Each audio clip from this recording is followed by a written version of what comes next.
everybody, Marguerite from the DIY Duo, and we have a cookie recipe today. It is biscotti, homemade biscotti. How many of you go to the bakery and pay $14.99 plus a pound for biscotti when it's pretty easy to make yourself? And I'm going to share this recipe with you. The full recipe is going to be in the description, but let me share. You need candied citron. You don't have to use candied citron. That's what this recipe calls for. Maybe you want to do nuts. You can just change up what you want in your biscotti. You can make them completely plain if you want. We also need some anise flavoring, and for me, that just means I'm going to use a tablespoon of authentic Greek ouzo. Okay, in preparation of getting everything ready to go, we need to actually separate one of these 3 eggs, which I'm doing now. And if you've seen other videos of mine, you know I have this little handy dandy egg separator. Pretty easy, cheap to buy, does the job quite well. And look at that, it's already done. So we're gonna set this aside. Let's get started. And the first thing we need to do is get this butter into the mixer and start beating it. So that is step 1. Again, we don't wanna shoot this thing up high to begin with, because we don't want stuff splattering all over the place. We're gonna let this beat a little bit, get it smooth, and then we're gonna start to add some of the dry ingredients. Okay, I scraped this down twice. It's only been mixing for like maybe a minute. I think that's enough. But what I wanna do is put this on its lowest, which it is. And the recipe asks to put in about a cup of the flour, which I'm going to do half a cup at a time, my choice, very slowly on low so that I don't get covered in flour.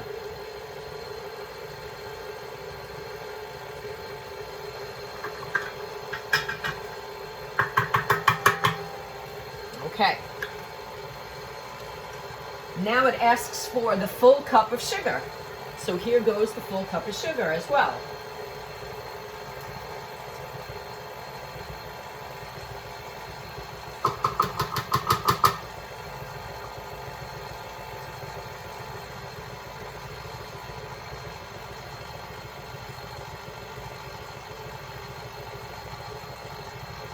Now we want the eggs.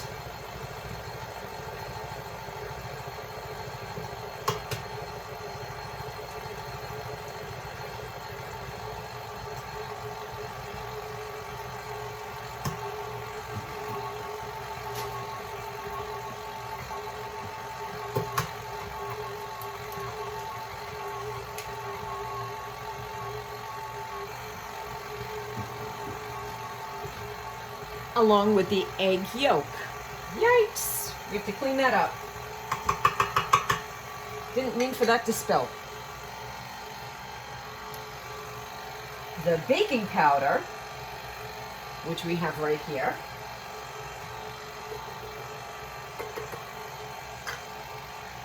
And the anise, or in my little kitchen over here, the ouzo. And we're going to grab a tablespoon .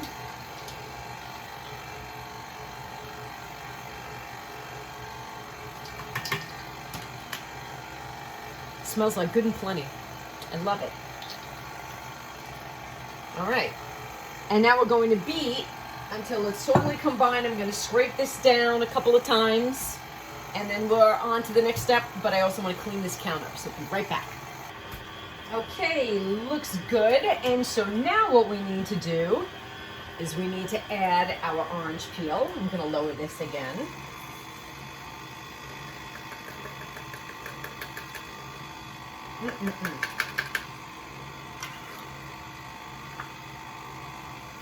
And the remaining flour I'm going to do this 1 tablespoon at a time.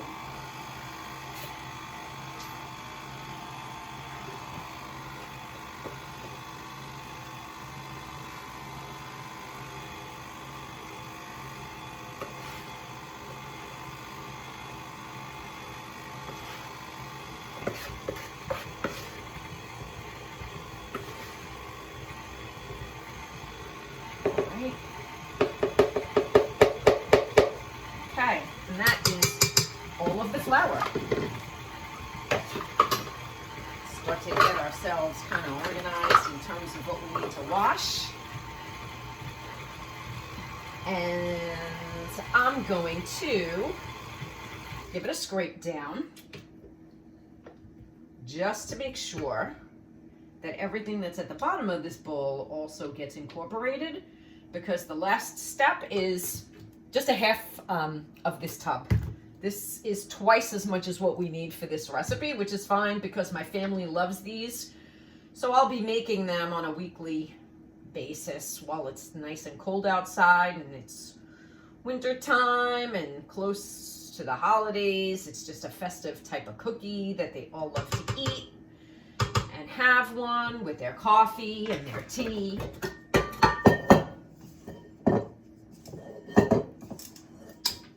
Yeah, see, there is, if I show you, there is just some flour at the bottom that I want to just make sure gets scraped up and incorporated by the paddle.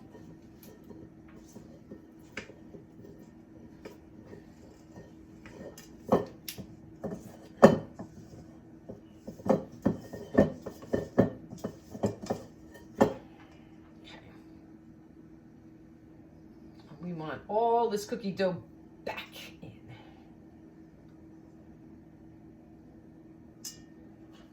We don't want to lose any of it.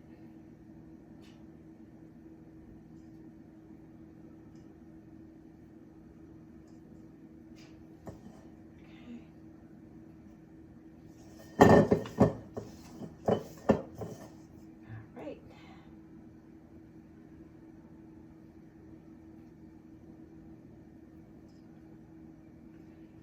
And I saw a little piece fall. We want you back in here too. All right, we're going to start this back up and also open this up and get half of the fruit in here as well.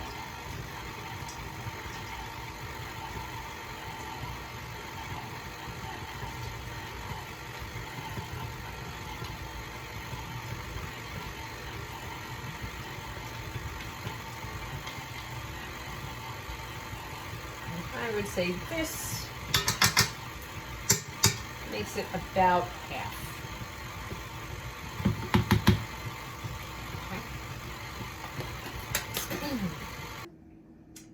It looks incorporated, so I'm going to scrape down this bowl, clean this up, and then we're ready for the next step. All right, so next step, I preheated the oven to 375 while we were off camera. And what we have to do now is we have to take all of this dough out. And yes, I'm using my nails to scrape some off the sides. Like I said, I want all the cookie I can get, all the cookie batter. And we're going to divide the dough in half to make 2 logs.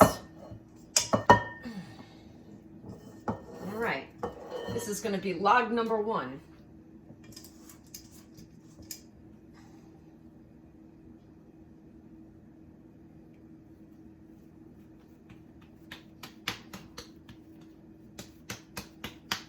Can you see what I'm doing? Yes, you can. Okay. And it is perfectly fine if your logs are not an even length, but you want them to be pretty much an even width and height for cooking purposes, baking purposes, I should say. So we're going to kind of form this log.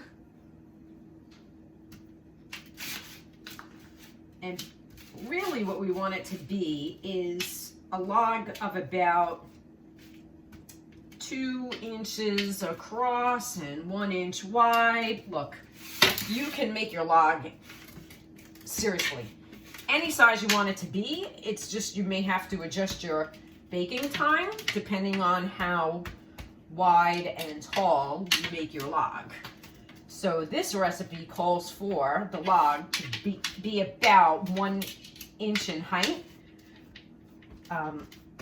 for the cooking time that is part of this recipe. And the secret of the biscotti cooking is that you bake these cookies twice. That's what gives it that nice crunchiness to it. So this is log number 1. As you can see, no secret to how I did it. And I'm going to do the same thing for log number 2. Okay, as you can see, they're 2 pretty uniform sized logs. Again, it doesn't matter if one's longer than the other, but you really don't want them to be wider, and you certainly don't want one to be higher than the other, because that's going to affect the bake time, considering you're baking both of these at the same time in the same tray. So now, if you recall, we still had this cup of just egg whites, and we're gonna beat that with just a tablespoon of water, because we're gonna make a little egg wash for the top of the cookie, which will give it a little bit of a sheen.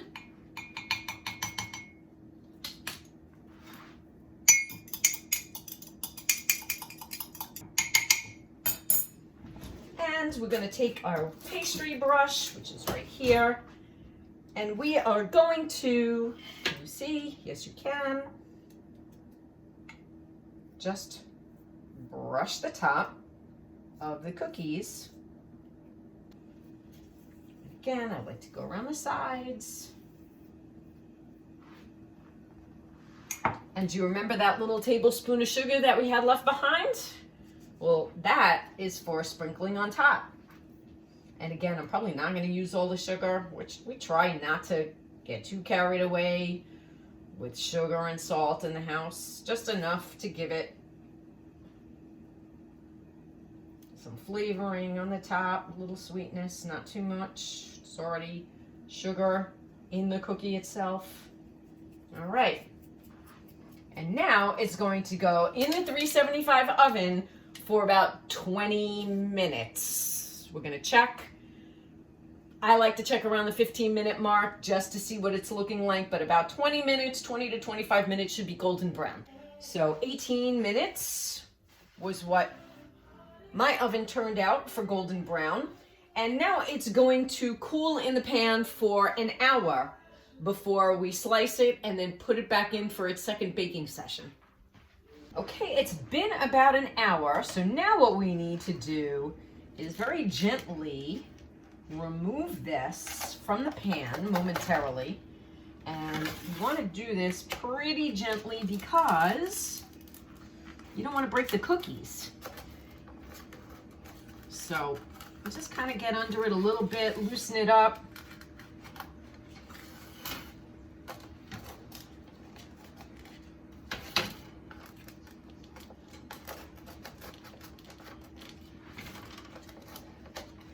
All right, we got this one ready to go, and we're just going to take it very gently and we're going to put it on the cutting board. And we are going to do the same thing with this one. Okay, I did a very basic scrape of the pan just to get the residue off, but now it's time to actually cut the cookies to put them back in the oven for their second baking. And we're going to switch places over here. I have put the oven on, preheating again, this time at 325. And basically, I like to use my bread knife to make these cuts. And let me put my glasses on so I can see what I'm doing. And I like to be very, very careful and deliberate making, they say 1/2 inch slices. again, this is up to you. You make them as big as you want for your individual cookies. But again, be very careful. You know, you do want a serrated knife and you don't want to cut your fingers in the process. But you want to be very careful about making these diagonal cuts. And really, that's all I'm doing at this point. Gentle, because you don't want to break the cookies. They're still very fragile. And as you can see, we're making these cuts and they're all going to go back in the pan, one side down for now. And here they are all cut up. They're going to go into the 325 degree preheated oven and they're going to bake for 10 minutes on one side. Then I'll be back. We have to turn them over. They'll bake another 10 to 15 minutes on the other side.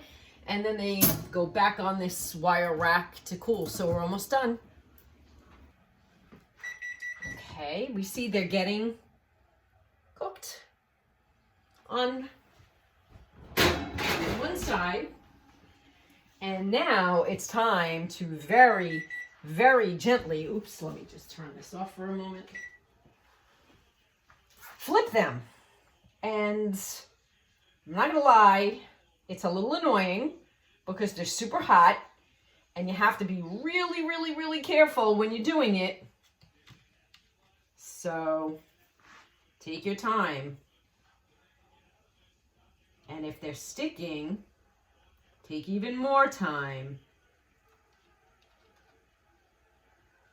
But this is what we have to do at this point in the process, is we just need to very slowly turn them all over.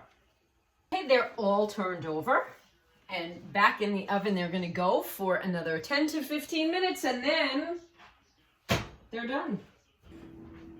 There they are, kids. Doesn't that look good? So, what do we need to do? Let's put this down for a second.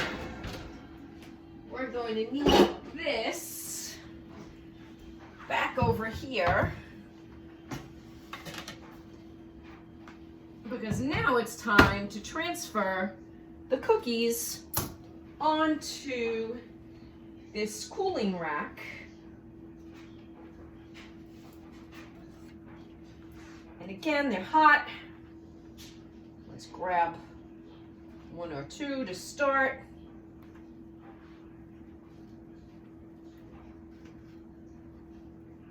Okay.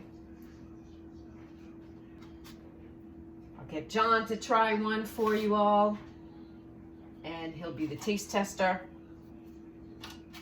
Give you the final thumbs up or thumbs down. But it's going to be thumbs up, I promise you. All right, everybody, I'm going to have a spaghetti. Biscotti. Spaghetti. Biscotti. Biscotti. Well, whatever the hell it is. All right, try it. Tell everybody, what do you think? Ooh. They're really made for dunking in your coffee or your tea, but they're really good, right? I like dunking them in my mouth. Awesome. All right, thanks for being our taste tester, John.